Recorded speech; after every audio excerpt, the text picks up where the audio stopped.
Good morning, everybody. I'm trying something new this morning with filming, so I apologise if things go a bit off.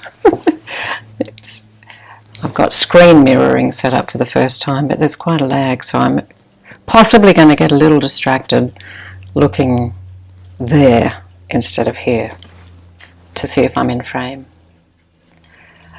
Let's go. This is a flip through of one of Q's journals, the Kill or Cure Grimoire, which is already on this playlist, sold rather unexpectedly on the weekend, and she wasn't quite ready to sell it, as it turns out. She's missing it. So I thought I better do a flip through of this one in case the same thing happens, as we have a lot of shows coming up soon. This is a lovely bag. I'm coveting this material. And inside we have, this one is unnamed, but it's another hardbound 5 signature, not too chunky journal. Not yet, not until you use it, of course. This is beautiful handmade paper from Nepal, and she's sealed it so that it will wear well rather than wear out. And inside, in her usual fashion, there will be all sorts of interesting kind of offbeat things, not your usual floral lacy style journal. So here, for example, we have death head moths. Now, pardon me while I try and zoom in on this. Let's see if I can. Oh, not very smooth, but there you go. Maybe that gives you an idea. Don't know that I'll play with that button much. And, okay, back to the book. This is, I have to say, our all-time favourite paper napkin or serviette of this artichoke in amongst all the tangle of foliage. They're beautiful, and we don't have very many of them left, so they're treasured. And I think here she used PVA or matte medium to make it transparent and crinkly. So that's the signature cover here. And then we have a lovely mix of avocado and coffee and tea stained papers. Some collage. I love looking through other people's journals. I see all these things I never think to do. Like, isn't that little bit of torn tape effective in bringing all of this together?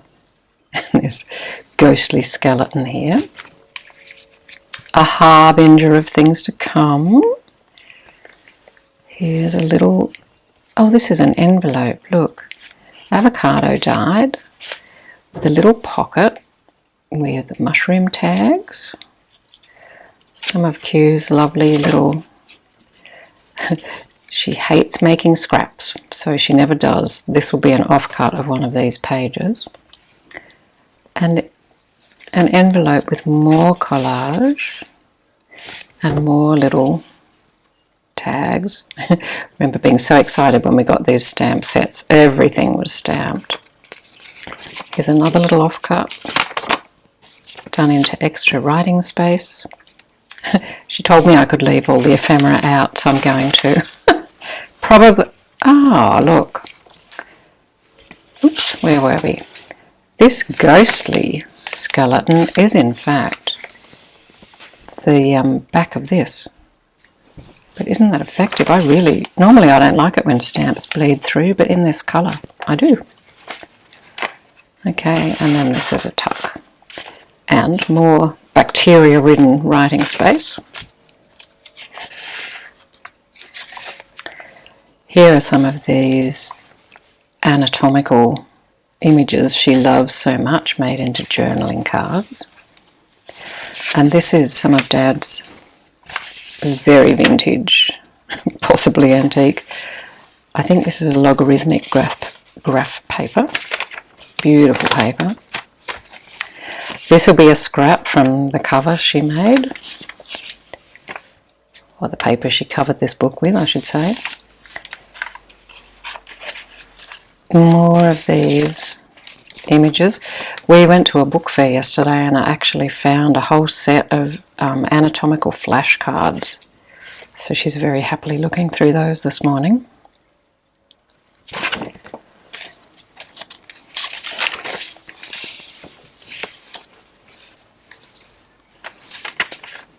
Ooh, paper clipped in. And of course, more skeletons and bacterias behind. Oh look, it's a little backwards booklet.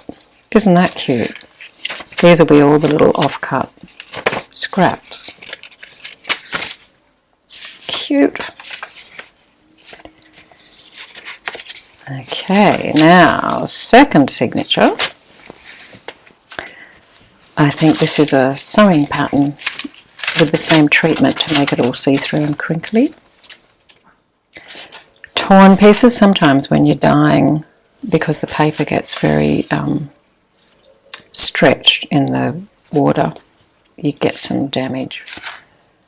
But it looks good, doesn't it, as a little torn section?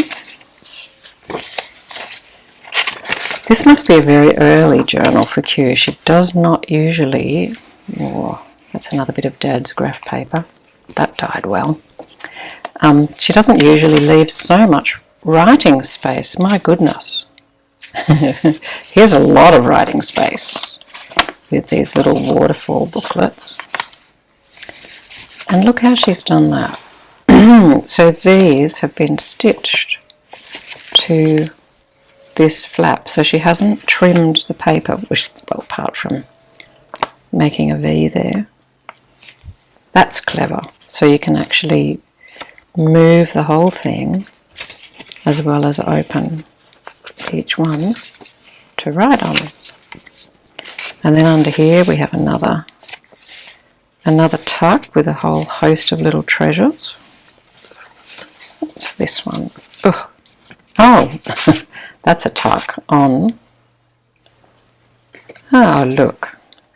This is an eco print. I'm not sure if you can see the leaves here. She probably liked it because it has these kind of bacterial spots on it. That's a cute little collection.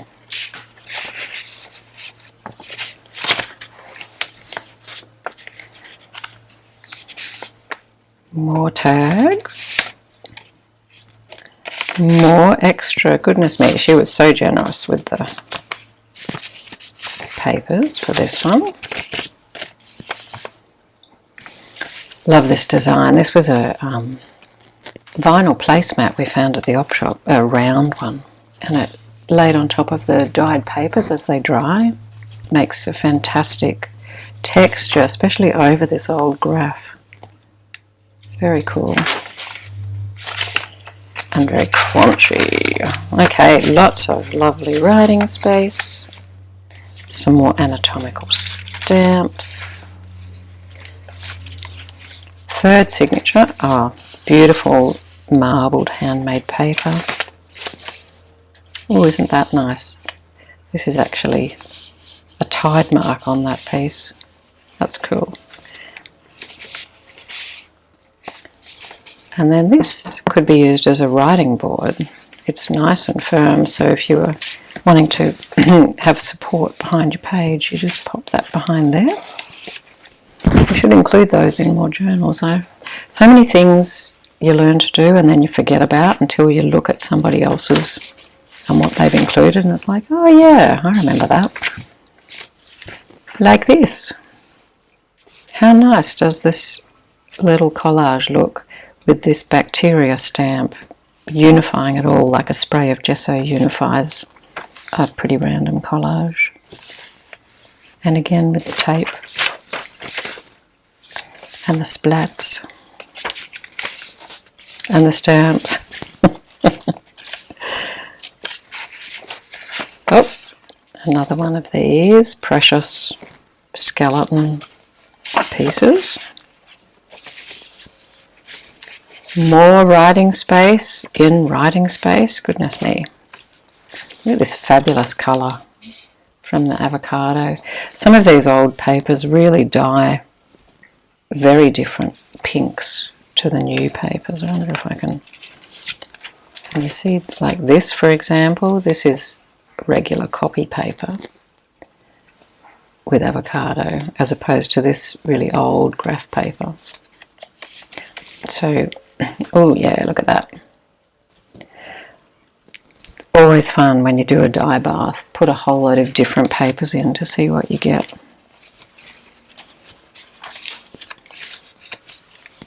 Oh, this is really lovely, again from Dad's collection, the Keith collection. It's a, I guess it was for overhead transparencies, like projectors. Anyway, you can see it's see-through and bright orange. I don't know why. See, there's another idea. Just don't shy away from strangely shaped pieces of paper. I wonder what that was torn off for. And here's a map with more. Well, that's cute. We've been trying to use up whale tail tabs because somebody might have gone a bit crazy making them after getting a whale tail tab die. Had drawers of them. Oh, another waterfall. Oops, with, of course, another skeleton, you guessed it. More gorgeous old graph paper. And what's in here? Can't believe how much writing space is in here. Oh look, there's even another little book with, of course, flip outs. And another whole thing of writing paper with a brain this time.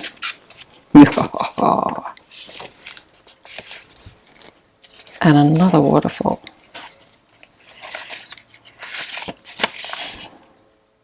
Delicious. Delicious with a surprise. Isn't this wild? I think this is more of that handmade paper. Oh, that's right. This was another one of these. Ooh. These skeleton or anatomical figures. And she put some tea bags on it, but they were very dark and made it even too mucky for her. And so this is an attempt to hide that from herself. But it just looks really cool now. It's got all these really interesting dark papers. There are no mistakes, only discoveries. Okay, and then the last signature has the precious napkin on it. Ooh, that's clever, isn't it? This is an embossed envelope with those really cool 3D embossing folders. And then she's made it into a tuck. That holds really well. That's cool. Speaking of things you forget, I have a whole lot of these, and I don't think I've ever used any of them. I must dig them out.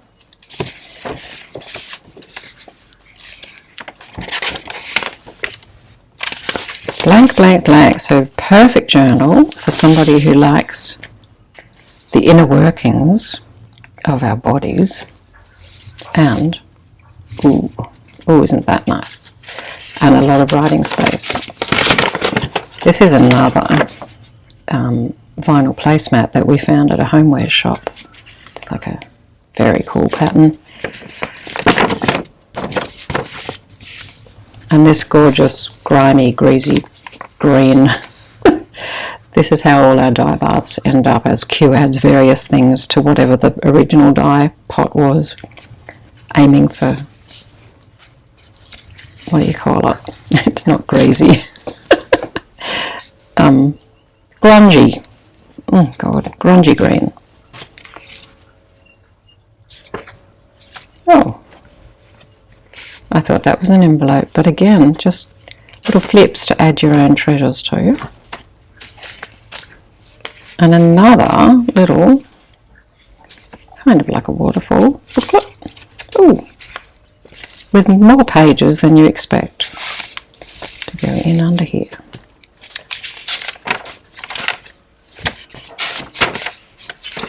What a lovely selection of dyed paper. And a very old wooden stamp with a Q on it in amongst a whole lot of foliage I found at a second-hand shop. So there you go, Maker's Mark, the Unnamed Journal by Q. Thanks for watching.